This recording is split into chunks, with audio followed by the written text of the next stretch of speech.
25절에서 34절 말씀입니다. 오늘 하나님께서 주신 말씀은 요한복음 9장 25절에서 34절 말씀입니다. 제가 가진 성경책으로는 신약 161쪽에 있습니다.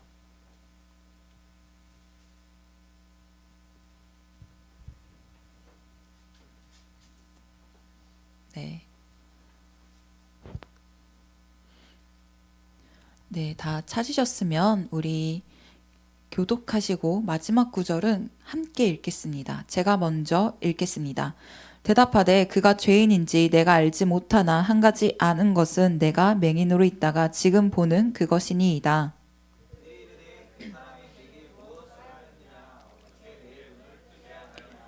대답하되 내가 이미 일렀어도 듣지 아니하고 어찌하여 다시 듣고자 하나이까? 당신들도 그의 제자가 되려 하나이까?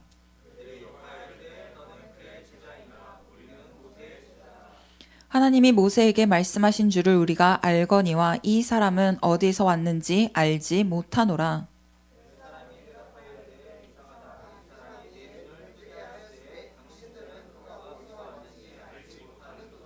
하나님이 죄인의 말을 듣지 아니하시고 경건하여 그의 뜻대로 행하는 자의 말은 들으시는 줄을 우리가 아나이다.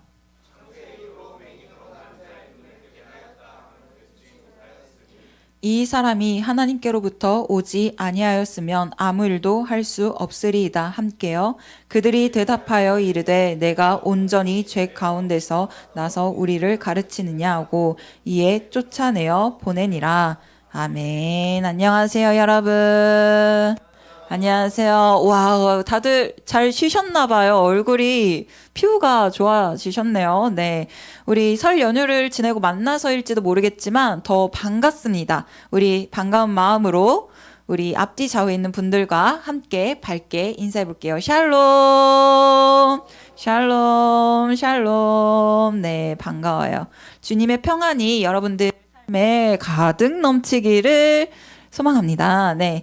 제가 한 1년 전이었어요. 딱 이맘때 한 영상을 봤는데요. 그 영상이 계속 머릿속에 맴돌아서 약간 고될 때, 그리고 이렇게 때로는 이상한 짓을 하고 싶을 때가 있잖아요. 그럴 때 집중을 다시 하자 하는 그런 리마인드 하는 그런 마음으로 종종 사무실에서 그 영상을 따라야 할 때가 있는데요. 그게 뭐냐면 약간 군대에 다녀오신 분들은 아실 거예요. 바로 실로암 내게 주시는 각계 전투인데요. 우리 선생님들 한번 보여주실래요? 우리 승준씨 한번 보여주실까요? 아, 우리 재원씨 한번 해보실까요? 자, 네. 실로암 한번. 자. 이거 마이크 주지, 들면 안 되는데? 네, 마이크 들지 말고 해볼게요. 근데 이거 진짜 3년 전이라서. 자, 준비됐습니까? 네, 준비됐죠? 네. 한 명만 더 오세요. 육군 만기 병장 제대 출신이신 김시호 선생님 나와주시겠어요? 네, 나와주세요. 네. 제가 이걸 보고 진짜 은혜 많이 받았거든요. 자, 여러분들, 남학생들 앞으로의 미래입니다. 네, 당신들 미래입니다. 잘 네. 부탁드려요. 자, 갑니다. 네. 불러주세요. 아까. 오주여 당신께 감사합니다. 실로암 내게 주시는 각계 전투. 네. 이 선생님들. 여러분들의 집중을 위해서 선생님들이 날마다 고생하고 있는 거 보이시나요? 여러분들, 선생님들 말씀 진짜 잘 들으셔야 돼요. 아, 진짜. 근데 진짜로 여러분 이걸 하잖아요? 그러면은 정말 부산스러웠던 게 집중이 돼요. 그래서 각계 전투 할 수 있다 하면서 하면은 진짜 잘 돼요. 나중에 기억나실 겁니다. 분명히 이 중에 한 사람은 기억이 날 거예요. 한번 집에서 몰래 해봐요. 진짜 잘 돼요. 그래서 더 막 신나게 했었는데 마침 오늘 말씀이 어디예요? 실로암 말씀이에요. 그래서 내적으로 엄청난 친밀감을 가지면서 신나게 말씀을 준비를 했었는데요. 왜냐하면 제가 재미로 그리고 마음을 다잡는 의미로 실로암 했었지만 실로암 내용이 우리에게 주는 내용은요. 한 번 더 생각해보고 한 번 더 우리가 깊이 묵상을 해봐야 되는 그런 부분과 그리고 그런 내용이기 때문이에요. 실로암 맹인의 사건에 대해서 배경적인 설명을 하자면요. 예수님께서는 유대인의 3대 명절인 초막절에 예루살렘으로 제자들과 함께 올라오셨어요. 그리고 이 초막절은요. 이스라엘 사람들이 광야 생활을 했을 때 하나님께서 구름 기둥과 불 기둥으로 이 사람들을 마시게 하고 먹이게 하신 그 사건을 기억하자 하는 마음으로 그 예루살렘 성전 주변에서 초막을 지으면서 하나님께 예배드리고 그리고 선조들의 하나님을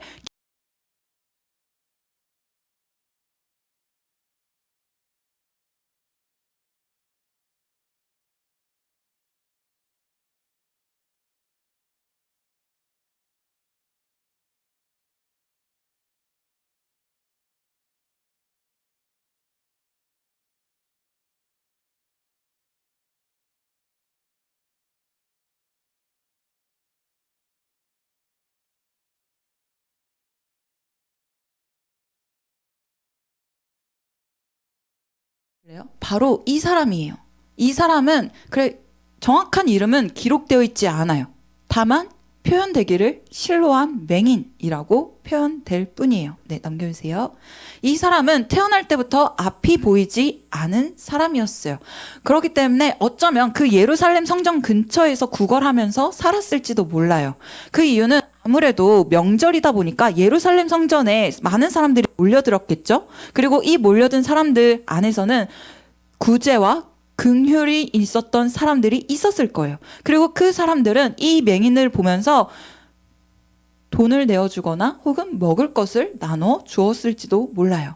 그리고 무엇보다 앞이 보이지 않는 이 사람에게 있어서는 정말 최적의 방법, 그리고 최선의 방법은 구걸하는 수밖에 없었을 거예요.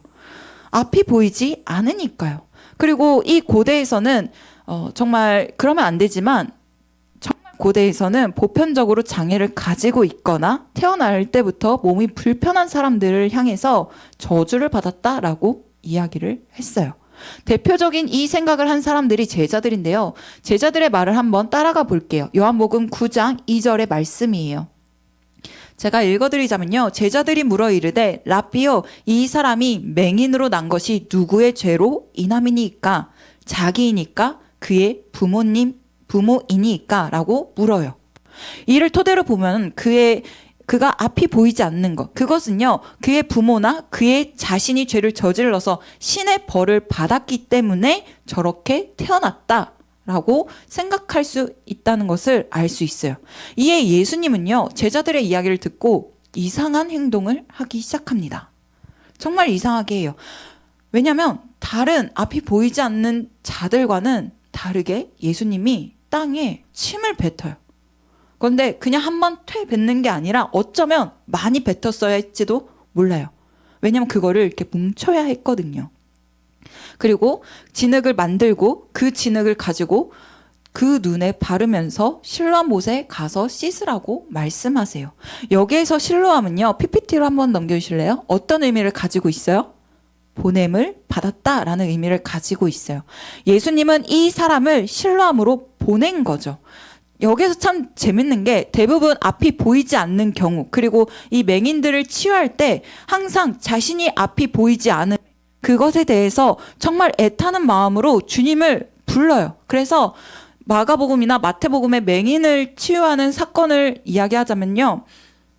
나사렛 예수시여 나를 고쳐주소서, 다윗의 자손이여 나를 고쳐주소서, 이런 식으로 계속 외쳐요.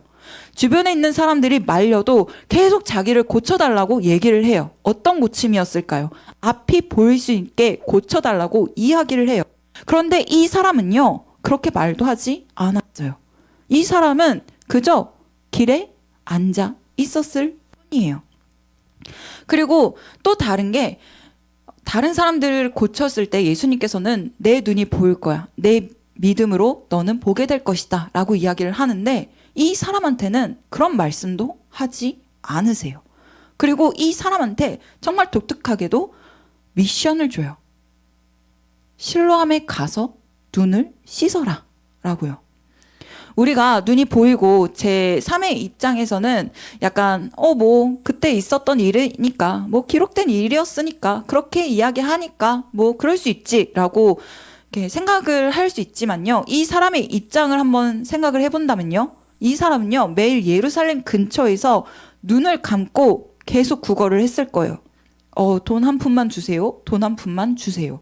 그리고 사람들의 발걸음 소리에 귀를 기울였을 거예요. 그리고 자신에게 저주하는 사람들, 자신을 비판하는 사람들의 목소리를 들었을 거예요. 분명 들었겠죠. 그리고 이 사람은 매일 할 수 있는 일들이 한정되어 있으니까 그냥 앉아서 있었을 거예요. 그런데 한 사람이 다가오는 인기척이 느껴지는 거예요. 그리고 이 사람이 무엇을 하나, 뭔가 동전을 주려나? 이런 식으로 더 귀를 기울였겠죠. 그런데 눈에 까슬까슬한 게 막 이렇게 만져지는 거예요. 그러면서 이 사람이 이야기를 하기를 너 보기 원하면 실로암에 가서 씻어라 라고 이야기를 해요. 누군지도 모르고 정말 남인데 이 사람이 왜 이런 행동을 하는지도 이 사람은 몰랐을 거예요. 왜? 앞이 보이지 않으니까. 누구도 말해주지 않으니까. 여러분, 만약에 여러분이 눈을 감고 있는데 갑자기 어떤 사람이 와서 침을 뱉은 그 더러운 진흙을 눈에 이렇게 바른다고 생각을 해봐요. 얼마나 더럽겠어요. 저 같으면 욕을 하거나 아니면 아이씨 뭐야 하면서 막 눈을 이렇게 털었겠죠. 그런데 이 사람은 정말 착하다라고 이야기되는 게 정말 꾸역꾸역 실로암에 찾아가요. 실로암이 어디 있었냐면요. PPT 한번 넘겨주시겠어요? 제가 지도를 가지고 왔어요. 예루살렘 성전이에요. 예루살렘 성전에서 실로암은요. 거리가 꽤 되어 있습니다. 그런데 여기를 이 사람은 눈에 진흙을 바른 채 꾸역꾸역 가게 된 거예요. 이 사람이 혼자 갔는지 아니면 누가 도와줬는지는 몰라요. 하지만 여기까지 갔다는 것 자체가 기적인 거죠. 그리고 그렇게 실로암에 가서 물을 씻으니 어떻게 돼요? 눈이 떠지게 된 거예요. 한 번도 보지 못했던 세상이 눈에 들어오기 시작한 거예요. 그의 입장에선 어둠에 익숙했을 거예요. 그리고 그 자리도 정말 익숙했을 거예요. 그런데 눈을 뜨기 시작하니, 세상이 보이기 시작하니 정말 신선하고 새로운 것들이 그의 눈에 맺히게 되는 거죠. 자, 우리 눈을 한번 감아볼까요? 자, 눈을 한번 감아볼게요. 그리고 5초를 제가 한번 세볼게요. 5, 4, 3, 2, 1. 그리고 눈을 한번 떠보세요. 눈을 떴을 때 가장 먼저 들어오는 게 무엇일까요? 빛이에요. 빛이 먼저 들어와요. 우리가 눈을 감았다가 뜨면 먼저 눈에 들어가는 게 빛이라는 거예요. 그에게 있어서 어둠에서 빛으로 눈을 뜨게 된 거죠. 그리고 이내 그는 자신이 정말 몰랐었던 신체를 보게 되었을지도 몰라요. 그리고 자신의 모습을 보면서 자신이 정말 어떻게 해서 눈을 뜨게 되었는지, 그리고 눈을 뜨게 한 그 사람이 누구인지에 대해서 이 사람은 궁금했을 거예요. 왜냐하면 자기를 어둠에서 빛으로 이끄신 사람이었으니까요. 그리고 그의 제자가 되고 싶어서 이 예루살렘 성전을 막 돌아다닙니다. 그런데 나면서부터 구걸했던 사람인지라 많은 사람들이 이 사람이 나면서부터 앞이 보이지 않는 것을 알고 있었어요. 어릴 때부터 알고 있었어요. 그러니까 이 사람이 계속 돌아다니면서 제발 예수님이 나를 눈뜨게 한 사람이 누구인가 막 수소문하면서 돌아다니니까 바리새인들과 율법주의자들이 깜짝 놀라면서 이 사람을 붙잡으면서 얘기해요. 야, 너 뭐야? 너 왜 보여? 너 어떻게 보여? 그리고 더 나아가서 그 부모를 굳이 찾아내어서 이야기해요. 얘 뭐야? 왜 얘 보여? 얘 날 때부터 앞이 안 보였잖아. 얘 구걸했던 애잖아. 얘 어떻게 된 거야? 그러자 부모도 당황스럽죠. 그래서 모른다라고 얘기해요. 그러니 이 사람들이 답답해서 다시 그 맹인을 잡아다가 질문 같은 신문을 해요. 야, 너 뭐야? 너 왜 보여? 너 왜 눈을 떴어? 넌 죄인인데? 너는 벌을 받아야 되는데 왜 보여? 이에 바리새인들에게 그는 이렇게 얘기해요. 내가 하고 싶은 말인데요. 나를 고치신 사람이 분명히 있다 그랬어요. 그런데 그 사람이 저는 누군지 모르겠어요. 그런데 그 사람이 왔다가 그냥 갔는데 그 사람을 혹시 아시나요? 라고 이야기해요. 이를 요한복음 9장 25절 하반절에 이렇게 표현해요. 현대인의 성경으로 제가 읽어드릴게요. 내가 알고 있는 것은 소경이었던 내가 지금 보게 되었다는 겁니다. 라고요. 그러자 바리새인들이 어이없어 하면서 또 물어요. 네가 뭔데? 너 무슨 짓을 했길래 내가 보이는 거야? 라고요. 약간 이 정도면 좀 매기는 거죠. 그쵸? 아, 너 어떻게 보여? 너 왜 보여? 몰라요. 너 왜 보여? 이런 식으로 이야기를 하니까 대화가 안 되는 거예요. 그러니까 이 사람도 약간 짜증이 난 것 같아요. 그래서 제가 현대인의 성경을 읽어봤는데 진짜 재밌게 대화가 이루어지더라고요. 제가 현대인의 성경을 찾아봤는데요. 요한복음 9장 27절에 이렇게 얘기해요. 내가 이미 말했는데도 듣지 않고 왜 다시 묻습니까? 당신들도 그분의 제자가 되고 싶습니까? 라고 물어요. 그러자 이 사람들, 이 바리새인들은요, 그를 욕하면서 레벨로가 달라 라고 이야기를 해요. 우리는 모세의 제자들이고 너는 네가 알지 못하는 그 스승의 제자가 되고 싶었을 뿐이잖아 라고요.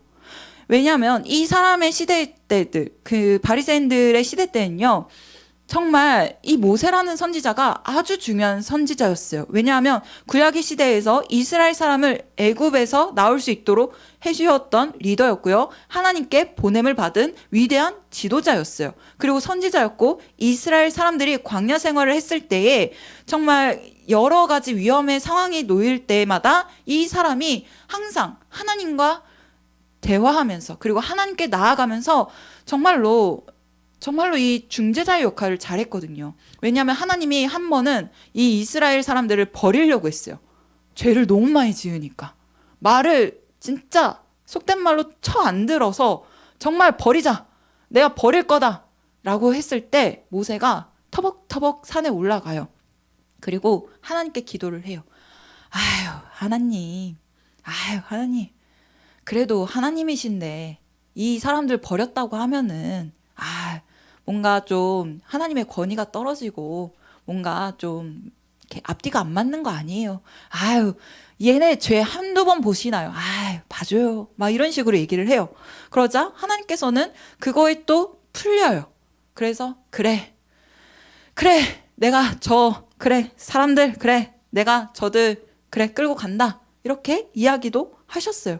그리고 무엇보다 시내 산에서 하나님께로부터 10계명을 받게 돼요. 그리고 이 10계명을 통해서 율법을 지키고 그로 인해서 하나님의 백성이라는 표시를 남겼던 사람이기에 이 사람들 바리새인들과 율법주의자들에게 있어서 모세는요 아주 위대한 선지자이자 스승이었어요. 그런데 앞이 보이지 않았다가 보게 된 이 하찮은 게 자신들과 동급처럼 이야기를 하려고 하는 거예요. 그러니까 이 사람에게 긁혀서 이야기를 해요. 내가 고침을 받게 한 사람은 우리도 몰라. 그런데 그 사람은 결코 선하지 않아. 왜냐하면 내가 십계명에 기록된 그 안식일에 고침을 받았기 때문이야. 그러니까 이 사람에게 있어서 진짜 킹받네 하는 거죠. 그래서 한 번 더 이 사람들에게 일침을 날립니다. 제가 현대인의 성경으로 읽어드릴게요. 요한복음 9장 30절에서 33절이에요. 정말 이상한 일입니다. 그분이 내 눈을 뜨게 해주셨는데도 당신들은 그분이 어디에서 오셨는지 모르신단 말씀입니까?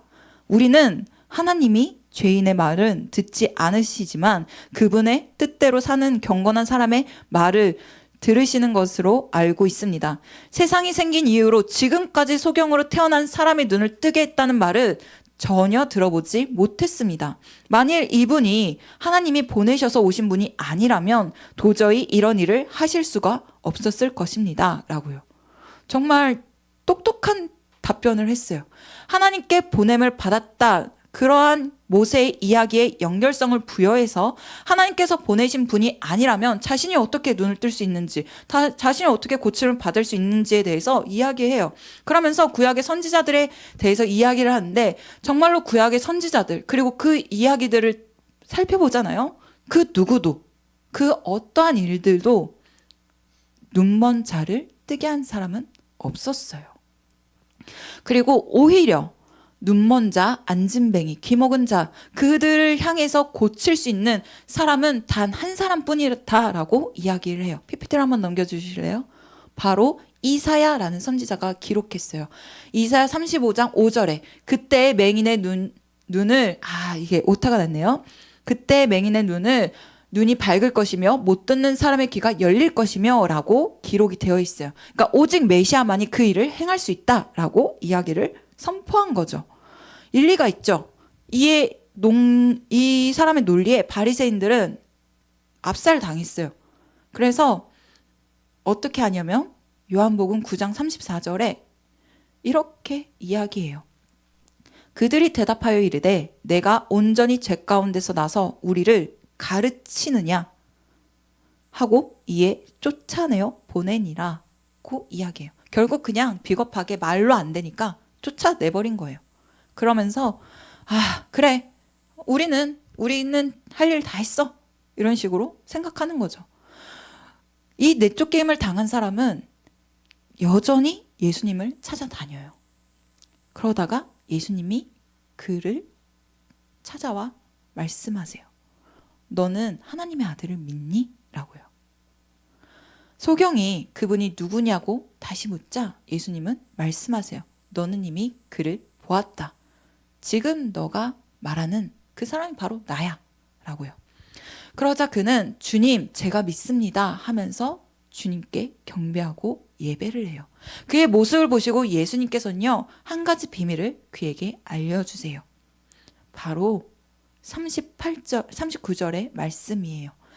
내가 심판하러 이 세상에 왔으니 보지 못하는 자들은 보게 하고 보는 자들은 맹인이 되게 하려 함이니라 라고요. 이를 통해서 눈이 보이는 자들은 영적인 눈이 보이지 않음을 알려주셨어요.